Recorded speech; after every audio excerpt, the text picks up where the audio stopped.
Hello बच्चियों, इस episode विच तुसी एक रेखा दे समांतर खिंचियां गईयां दो रेखावां ਅਤੇ ਇਹਨਾਂ ਦੀ ਉਪਯੋਗਿਤਾ ਬਾਰੇ ਸਿੱਖੋਗੇ। ਆਓ ਸ਼ੁਰੂ ਕਰਦੇ ਹਾਂ। ਵਿਦਿਆਰਥੀ ਇਹਨਾਂ ਬਾਰੇ ਜ਼ਰੂਰ ਜਾਣਦੇ ਹੋਣਗੇ।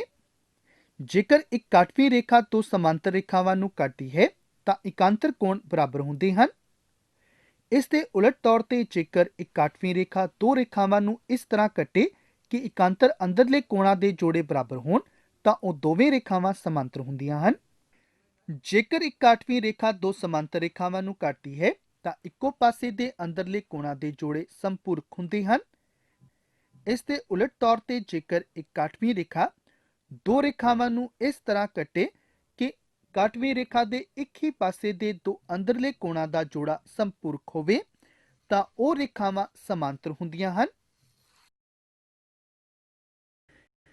ਇੱਕ ਹੀ ਰੇਖਾ ਦੇ ਸਮਾਂਤਰ ਦੋ ਰੇਖਾਵਾਂ ਇੱਕ ਹੀ ਰੇਖਾ ਦੇ ਸਮਾਂਤਰ ਖਿੱਚੀਆਂ ਗਈਆਂ ਦੋ ਰੇਖਾਵਾਂ ਆਪਸ ਵਿੱਚ ਵੀ ਸਮਾਂਤਰ ਹੁੰਦੀਆਂ ਹਨ।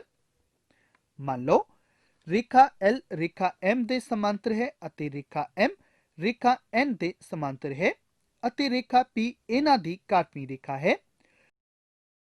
ਹੁਣ ਕਿਉਂਕਿ ਰੇਖਾ L ਰੇਖਾ M ਦੇ ਸਮਾਂਤਰ ਹੈ ਤਾਂ ਇੱਥੇ ਕੋਣ 1 ਕੋਣ 2 ਦੇ ਬਰਾਬਰ ਹੋਵੇਗਾ ਕਿਉਂਕਿ ਇਹ ਇਕਾਂਤਰ ਅੰਦਰਲੇ ਕੋਣ ਹਨ। ਨਾਲ ਹੀ ਕੋਣ 2 ਕੋਣ 3 ਦੇ ਬਰਾਬਰ ਹੋਵੇਗਾ ਕਿਉਂਕਿ ਇਹ ਸਿਖਰ ਸਨਮੁਖ ਕੋਣ ਹਨ। ਹੁਣ ਕਿਉਂਕਿ ਰੇਖਾ M ਰੇਖਾ N ਦੇ ਸਮਾਂਤਰ ਹੈ ਤਾਂ ਕੋਣ 3 ਕੋਣ 4 ਦੇ ਬਰਾਬਰ ਹੋਵੇਗਾ ਕਿਉਂਕਿ ਇਹ ਇਕਾਂਤਰ ਅੰਦਰਲੇ ਕੋਣ ਹਨ। ਨਾਲ ਹੀ ਕੋਣ 4 ਕੋਣ 5 ਦੇ ਬਰਾਬਰ ਹੋਵੇਗਾ ਕਿਉਂਕਿ ਇਹ ਸਿਖਰ ਸਨਮੁਖ ਕੋਣ ਹਨ। ਇਸ ਤਰ੍ਹਾਂ ਅਸੀਂ ਕੋਣ 1 ਬਰਾਬਰ ਕੋਣ 2 ਕੋਣ 2 ਬਰਾਬਰ ਕੋਣ 3 ਕੋਣ 3 ਬਰਾਬਰ ਕੋਣ 4 ਅਤੇ ਕੋਣ 4 ਬਰਾਬਰ ਕੋਣ 5 ਪ੍ਰਾਪਤ ਕਰਦੇ ਹਾਂ। ਤਾਂ ਇਸ ਤੋਂ ਬਾਅਦ ਇੱਥੇ ਕੋਣ 1 ਬਰਾਬਰ ਕੋਣ 5 ਹੋਵੇਗਾ। ਭਾਵ ਰੇਖਾ L ਰੇਖਾ N ਦੇ ਸਮਾਂਤਰ ਹੋਵੇਗੀ। ਇਸ ਤਰ੍ਹਾਂ ਇੱਕ ਹੀ ਰੇਖਾ ਦੇ ਸਮਾਂਤਰ ਖਿੱਚੀਆਂ ਗਈਆਂ ਦੋ ਰੇਖਾਵਾਂ ਆਪਸ ਵਿੱਚ ਵੀ ਸਮਾਂਤਰ ਹੁੰਦੀਆਂ ਹਨ। ਆਓ ਹੁਣ ਇੱਕ ਉਦਾਹਰਨ ਵੇਖਦੇ ਹਾਂ। ਦਿੱਤੇ ਚਿੱਤਰ ਵਿੱਚ XY PQ ਦੇ ਸਮਾਂਤਰ ਹੈ ਅਤੇ ਕਾਟਵੀਂ ਰੇਖਾ LM ਰੇਖਾ XY ਨੂੰ E ਤੇ ਅਤੇ ਰੇਖਾ PQ ਨੂੰ F ਤੇ ਕੱਟਦੀ ਹੈ। ਜੇਕਰ ਕੋਣ LEY ਬਰਾਬਰ 70 ਡਿਗਰੀ, ਕੋਣ YEG ਬਰਾਬਰ 30 ਡਿਗਰੀ, ਕੋਣ EFG ਬਰਾਬਰ 25 ਡਿਗਰੀ, ਕੋਣ GFQ ਬਰਾਬਰ A ਡਿਗਰੀ ਅਤੇ ਕੋਣ EFG ਬਰਾਬਰ B ਡਿਗਰੀ ਹੋਵੇ ਤਾਂ A ਅਤੇ B ਦਾ ਮੁੱਲ ਪਤਾ ਕਰੋ। ਆਓ ਇਸ ਦਾ ਹੱਲ ਵੇਖਦੇ ਹਾਂ। XYPQ ਦੇ ਸਮਾਂਤਰ ਹੈ ਅਤੇ LM ਇਹਨਾਂ ਦੀ ਕਾਟਵੀਂ ਰੇਖਾ ਹੈ ਜੋ ਕਿ ਸਾਨੂੰ ਦਿੱਤਾ ਹੈ। ਤਾਂ ਇਸ ਤੋਂ ਭਾਵ ਕੋਣ LEY ਬਰਾਬਰ ਕੋਣ EFQ ਜੋ ਕਿ ਸੰਗਤ ਕੋਣ ਹਨ ਭਾਵ ਬਰਾਬਰ ਹੋਣਗੇ। ਤਾਂ ਇਸ ਤੋਂ ਭਾਵ 70 ਡਿਗਰੀ ਬਰਾਬਰ ਕੋਣ EFG ਜਮਾ ਕੋਣ GFQ ਦੇ ਕਿਉਂਕਿ ਸਾਨੂੰ ਦਿੱਤਾ ਹੈ ਕੋਣ LEY ਬਰਾਬਰ ਹੈ 70 ਡਿਗਰੀ ਦੇ ਅਤੇ ਦਿੱਤੇ ਚਿੱਤਰ ਤੋਂ ਸਪਸ਼ਟ ਹੈ ਕਿ ਕੋਣ EFQ ਕੋਣ EFG ਅਤੇ ਕੋਣ GFQ ਦੇ ਜੋੜ ਦੇ ਬਰਾਬਰ ਹੈ। ਹੁਣ ਇੱਥੇ ਮੁੱਲ ਭਰਨ ਤੇ ਇਸ ਤੋਂ ਭਾਵ 70 ਡਿਗਰੀ ਬਰਾਬਰ 25 ਡਿਗਰੀ ਜਮਾ A ਡਿਗਰੀ ਦੇ ਜਿਵੇਂ ਕਿ ਕੋਣ EFG ਦਿੱਤਾ ਹੈ 25 ਡਿਗਰੀ ਦੇ ਬਰਾਬਰ ਅਤੇ ਕੋਣ GFQ A ਡਿਗਰੀ ਦੇ ਬਰਾਬਰ ਦਿੱਤਾ ਗਿਆ ਹੈ। ਤਾਂ ਇਸ ਤੋਂ ਭਾਵ ਇੱਥੇ A ਬਰਾਬਰ 70 ਡਿਗਰੀ ਮਾਈਨਸ 25 ਡਿਗਰੀ ਯਾਨੀ ਬਰਾਬਰ 45 ਡਿਗਰੀ ਦੇ।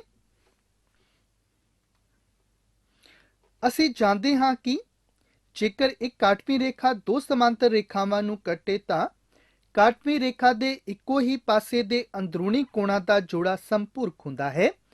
ਤਾਂ ਇਸ ਤੋਂ ਭਾਵ ਕੋਣ YAF ਜਮਾ ਕੋਣ EFQ ਬਰਾਬਰ 180 ਡਿਗਰੀ ਭਾਵ ਕੋਣ YEG ਜਮਾ ਕੋਣ GEF ਜਮਾ ਕੋਣ EFG ਜਮਾ ਕੋਣ GFQ ਬਰਾਬਰ 180 ਡਿਗਰੀ ਦੇ ਕਿਉਂਕਿ ਇੱਥੇ ਕੋਣ YEF ਕੋਣ YEG ਅਤੇ ਕੋਣ GEF ਦੇ ਜੋੜ ਦੇ ਬਰਾਬਰ ਹੈ ਅਤੇ ਕੋਣ EFQ ਕੋਣ EFG ਅਤੇ ਕੋਣ GFQ ਦੇ ਜੋੜ ਦੇ ਬਰਾਬਰ ਹੈ। ਹੁਣ ਦਿੱਤੇ ਕੋਣਾਂ ਦੇ ਮੁੱਲ ਭਰਨ ਤੇ ਅਸੀਂ ਪ੍ਰਾਪਤ ਕਰਦੇ ਹਾਂ ਭਾਵ 30 ਡਿਗਰੀ ਜਮਾ ਕੋਣ GEF ਜਮਾ 25 ਡਿਗਰੀ ਜਮਾ 45 ਡਿਗਰੀ ਬਰਾਬਰ 180 ਡਿਗਰੀ ਦੇ ਭਾਵ 30 ਡਿਗਰੀ ਜਮਾ ਕੋਣ GEF ਜਮਾ 25 ਡਿਗਰੀ ਜਮਾ 45 ਡਿਗਰੀ ਬਰਾਬਰ 180 ਡਿਗਰੀ ਦੇ, ਭਾਵ ਕੋਣ GEF ਜਮਾ 100 ਡਿਗਰੀ ਬਰਾਬਰ 180 ਡਿਗਰੀ ਦੇ, ਭਾਵ ਇੱਥੇ ਕੋਣ GEF ਬਰਾਬਰ ਹੋਵੇਗਾ 180 ਡਿਗਰੀ ਮਾਈਨਸ 100 ਡਿਗਰੀ ਬਰਾਬਰ 80 ਡਿਗਰੀ ਦੇ। ਹੁਣ ਤ੍ਰਿਭੁਜ GEF ਵਿੱਚ ਕੋਣ GEF ਜਮਾ ਕੋਣ EFG ਜਮਾ ਕੋਣ FGE ਬਰਾਬਰ 180 ਡਿਗਰੀ। ਕਿਉਂਕਿ ਤ੍ਰਿਭੁਜ ਦੇ ਤਿੰਨਾਂ ਕੋਣਾਂ ਦਾ ਜੋੜ 180 ਡਿਗਰੀ ਹੁੰਦਾ ਹੈ, ਤਾਂ ਇਸ ਤੋਂ ਭਾਵ 80 ਡਿਗਰੀ ਜਮਾ 25 ਡਿਗਰੀ ਜਮਾ ਕੋਣ FGE ਬਰਾਬਰ 180 ਡਿਗਰੀ ਦੇ, ਭਾਵ 105 ਡਿਗਰੀ ਜਮਾ B ਬਰਾਬਰ 180 ਡਿਗਰੀ, ਭਾਵ B ਬਰਾਬਰ 180 ਡਿਗਰੀ ਮਾਈਨਸ 105 ਡਿਗਰੀ ਬਰਾਬਰ 75 ਡਿਗਰੀ ਦੇ। ਤਾਂ ਇਸ ਤਰ੍ਹਾਂ ਇੱਥੇ A ਬਰਾਬਰ 45 ਡਿਗਰੀ ਅਤੇ B ਬਰਾਬਰ 75 ਡਿਗਰੀ ਹੈ, ਜੋ ਕਿ ਅਸੀਂ ਪਤਾ ਕਰਨਾ ਸੀ।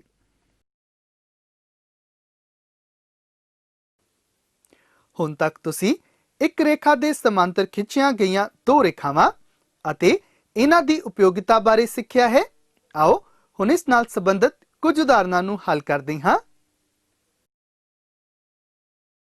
ਸਿੱਧ ਕਰੋ ਕਿ ਦੋ ਰੇਖਾਵਾਂ ਜੋ ਦੋ ਕਾਟਵੀਆਂ ਰੇਖਾਵਾਂ ਦੇ ਸਮਾਂਤਰ ਹਨ, ਆਪਸ ਵਿੱਚ ਵੀ ਇੱਕ ਦੂਜੇ ਨੂੰ ਕੱਟਦੀਆਂ ਹਨ। ਤਾਂ ਸਭ ਤੋਂ ਪਹਿਲਾਂ ਮੰਨ ਲਓ P ਅਤੇ Q ਕਾਟਵੀਆਂ ਰੇਖਾਵਾਂ ਹਨ ਜੋ ਕਿ ਬਿੰਦੂ O ਤੇ ਕੱਟ ਰਹੀਆਂ ਹਨ। ਇੱਥੇ ਰੇਖਾ L ਰੇਖਾ P ਦੇ ਸਮਾਂਤਰ ਹੈ ਅਤੇ ਰੇਖਾ Q ਰੇਖਾ M ਦੇ ਸਮਾਂਤਰ ਹੈ।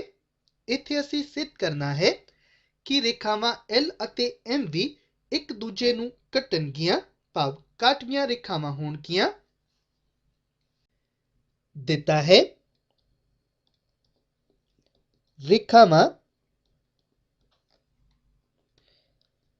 L M P ਅਤੇ Q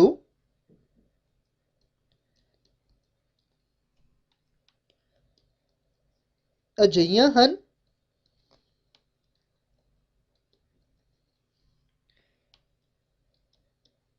ਕਿ L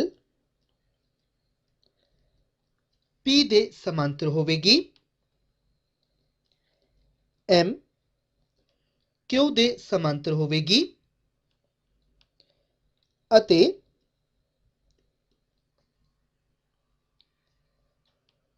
ਰੇਖਾਵਾਂ P ਅਤੇ Q ਬਿੰਦੂ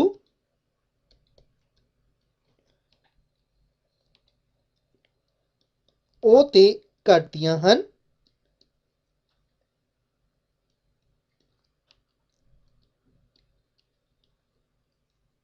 ਇੱਥੇ ਅਸੀਂ ਸਿੱਧ ਕਰਨਾ ਹੈ ਕਿ ਰੇਖਾਵਾਂ L ਅਤੇ ਰੇਖਾਵਾਂ M ਇੱਕ ਦੂਜੇ ਨੂੰ ਕੱਟਦੀਆਂ ਹਨ, ਭਾਵ ਆਪਸ ਵਿੱਚ ਕਿਸੇ ਬਿੰਦੂ ਤੇ ਕੱਟਦੀਆਂ ਹਨ। ਸਬੂਤ। ਤਾਂ ਇਸ ਨੂੰ ਸਿੱਧ ਕਰਨ ਲਈ ਪਹਿਲਾਂ ਮੰਨ ਲਓ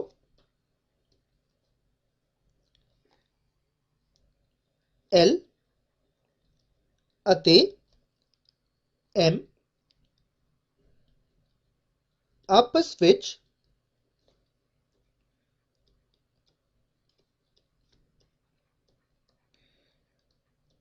ਨਹੀਂ ਕੱਟਦੀਆਂ ਹਨ।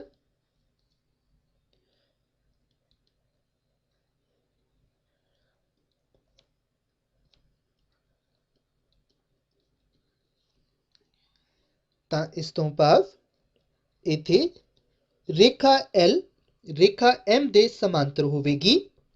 ਇਸ ਨੂੰ ਇੱਕ ਮੰਨ ਲਓ। ਹੁਣ ਇੱਥੇ ਰੇਖਾ L ਰੇਖਾ P ਦੇ ਸਮਾਂਤਰ ਹੈ, ਜੋ ਕਿ ਸਾਨੂੰ ਦਿੱਤਾ ਹੈ।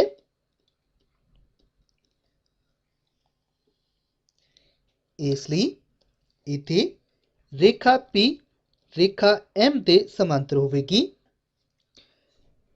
ਕਿਉਂਕਿ ਅਸੀਂ ਜਾਣਦੇ ਹਾਂ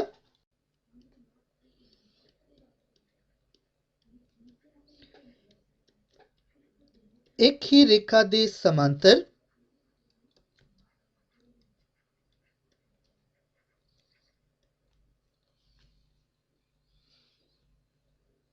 ਰੇਖਾਵਾਂ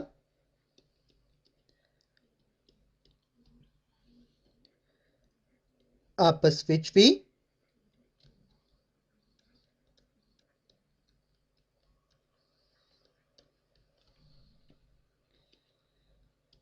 ਸਮਾਂਤਰ ਹੁੰਦੀਆਂ ਹਨ।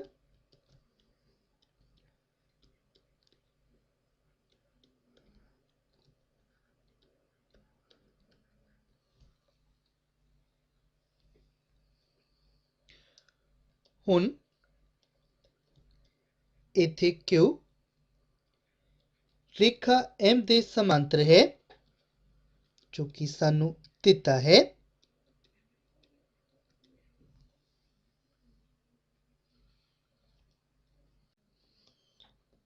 ਪਰ ਇੱਥੇ ਰੇਖਾ P ਵੀ ਰੇਖਾ M ਦੇ ਸਮਾਂਤਰ ਹੈ ਜੋ ਕਿ ਅਸੀਂ ਸਿੱਧ ਕਰ ਚੁੱਕੇ ਹਾਂ। ਤਾਂ ਇਸ ਤੋਂ ਭਾਵ ਇੱਥੇ ਰੇਖਾ P ਰੇਖਾ Q ਦੇ ਸਮਾਂਤਰ ਹੋਵੇਗੀ ਕਿਉਂਕਿ ਇੱਕ ਹੀ ਰੇਖਾ ਦੇ ਸਮਾਂਤਰ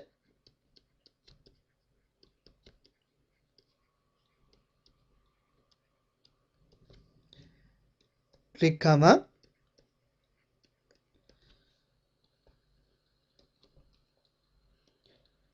ਆਪਸ ਵਿੱਚ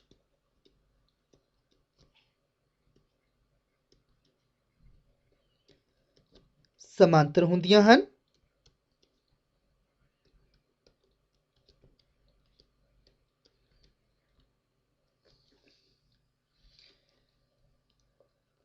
ਪਰ ਇੱਥੇ ਰੇਖਾਵਾਂ P ਅਤੇ Q ਇੱਕ ਦੂਜੇ ਨੂੰ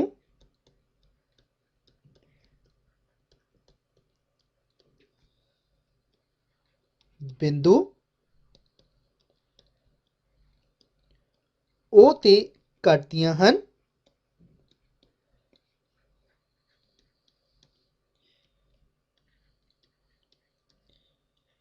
ਜੋ ਕਿ ਸਾਨੂੰ ਦਿੱਤਾ ਹੈ।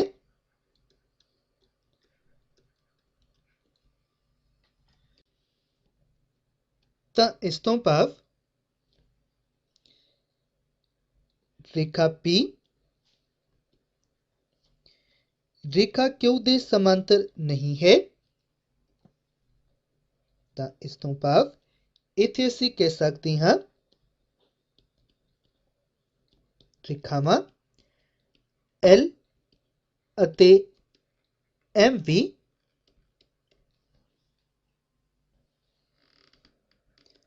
ਸਮਾਂਤਰ ਨਹੀਂ ਹੋਣਗੀਆਂ।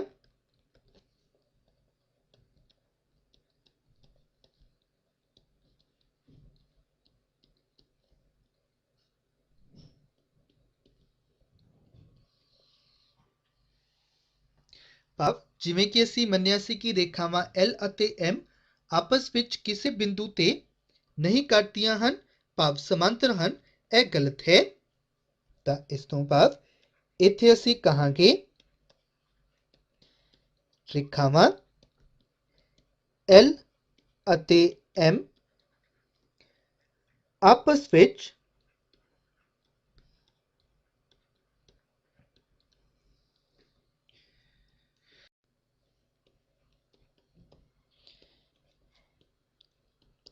ਕਿਸੇ ਬਿੰਦੂ ਤੇ ਕੱਟਦੀਆਂ ਹਨ।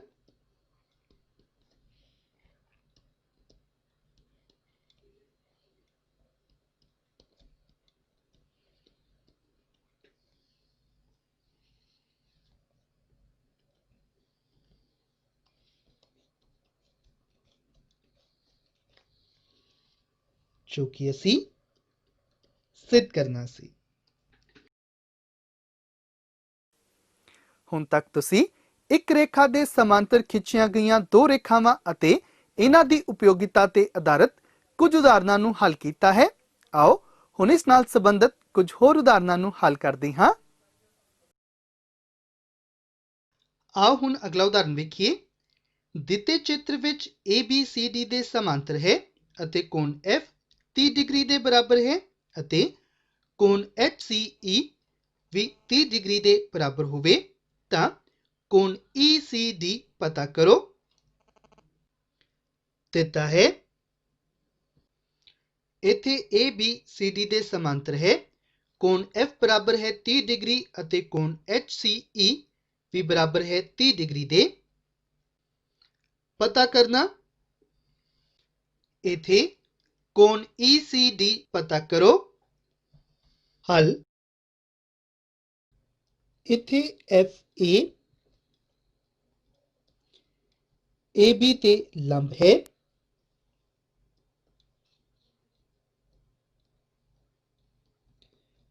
ਜੋ ਕਿ ਸਾਨੂੰ ਦਿੱਤਾ ਹੈ ਤਾਂ ਇਸ ਤੋਂ ਭਾਵ ਇੱਥੇ ਕੋਣ FAB 90 ਡਿਗਰੀ ਦੇ ਬਰਾਬਰ ਹੋਵੇਗਾ ਜਾਂ ਇਸ ਨੂੰ ਕੋਣ FAE ਕਹਿ ਸਕਦੇ ਹਾਂ। ਭਾਵ ਕੋਣ FAE 90 ਡਿਗਰੀ ਦੇ ਬਰਾਬਰ ਹੋਵੇਗਾ। ਹੁਣ ਇਸ ਨੂੰ ਬਿੰਦੂ H ਮੰਨ ਲਓ ਤਾਂ ਤ੍ਰਿਭੁਜ FAH ਵਿੱਚ ਕੋਣ FAH ਜਮਾ ਕੋਣ AFH ਜਮਾ ਕੋਣ FHA ਬਰਾਬਰ ਹੋਵੇਗਾ 180 ਡਿਗਰੀ ਦੇ, ਕਿਉਂਕਿ ਅਸੀਂ ਜਾਣਦੇ ਹਾਂ ਕਿ ਤ੍ਰਿਭੁਜ ਦੇ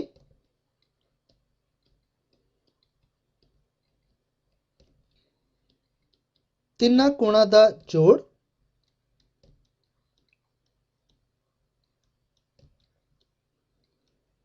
180 ਡਿਗਰੀ ਹੁੰਦਾ ਹੈ।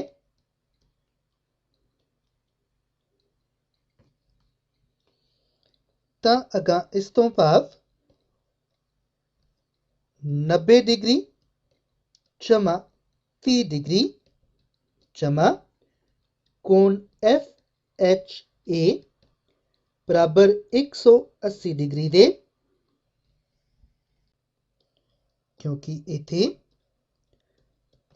ਕੋਣ FAE ਬਰਾਬਰ ਹੈ 90 ਡਿਗਰੀ ਦੇ।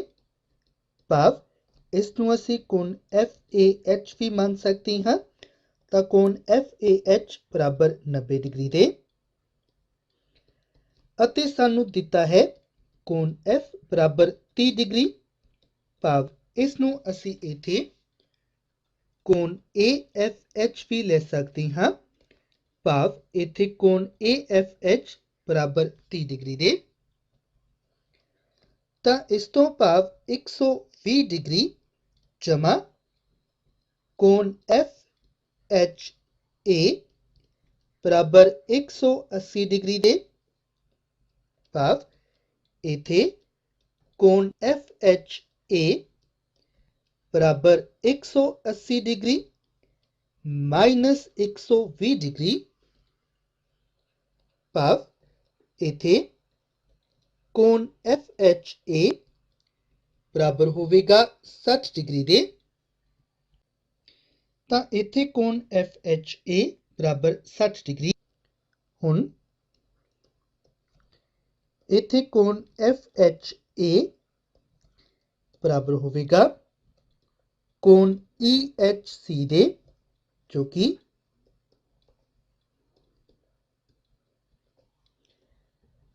ਸਿਖਰ ਸਨਮੁਖ ਕੋਣ ਹਨ।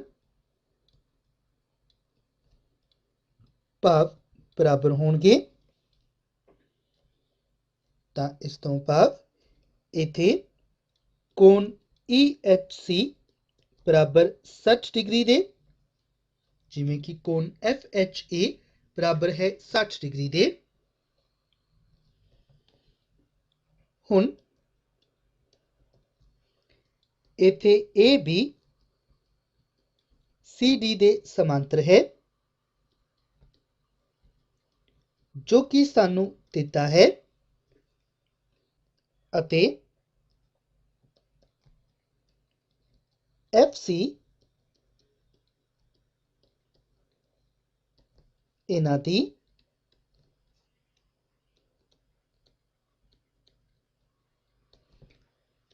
काटवीं रेखा है।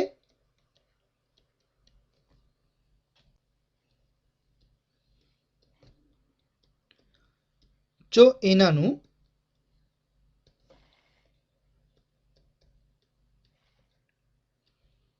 एच अते सी ते काटती है।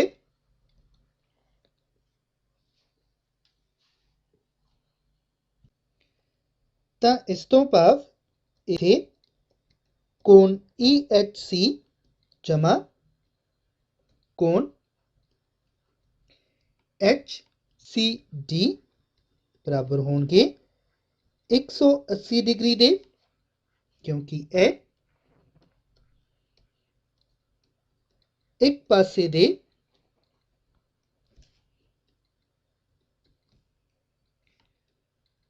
अंदरले कोण हन।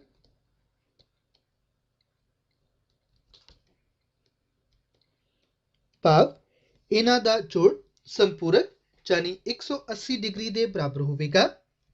जिवें कि एक काटवीं रेखा FC द्वारा समांतर रेखावां AB अते CD नाल बनाए गए एक पासे दे अंदरले कोण हन। भाव इन्हां दा जोड़ 180 डिग्री दे बराबर होवेगा। तां इस तों भाव इथे 60 डिग्री जमा कोण HCD बराबर होवेगा 180 डिग्री दे, क्योंकि इथे कोण EHC बराबर है 60 डिग्री दे। तां इस तों भाव इथे कोण HCD बराबर 180 डिग्री माइनस 60 डिग्री। भाव इथे कोण HCD बराबर 120 डिग्री दे।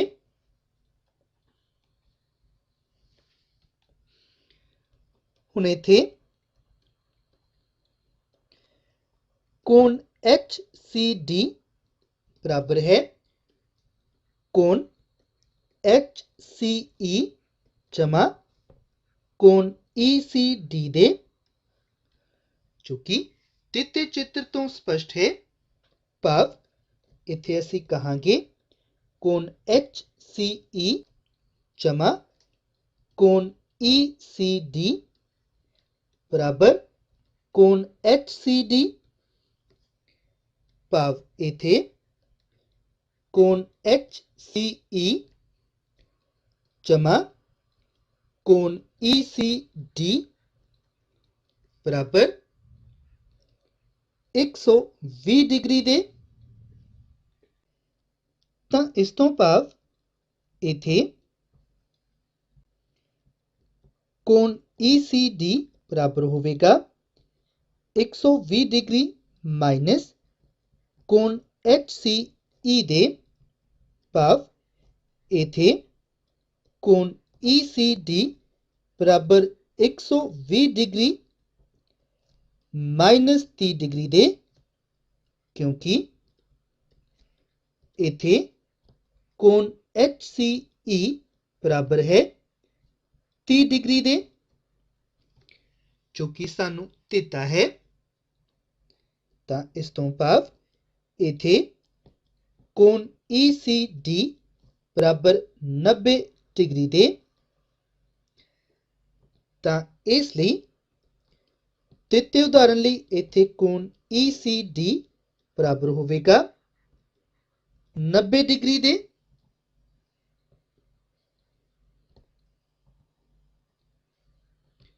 क्योंकि असी पता करना सी। ਹੁਣ ਤੱਕ ਤੁਸੀਂ ਇੱਕ ਰੇਖਾ ਦੇ ਸਮਾਂਤਰ ਖਿੱਚੀਆਂ ਗਈਆਂ ਦੋ ਰੇਖਾਵਾਂ ਅਤੇ ਇਹਨਾਂ ਦੀ ਉਪਯੋਗਿਤਾ ਬਾਰੇ ਸਿੱਖਿਆ ਹੈ।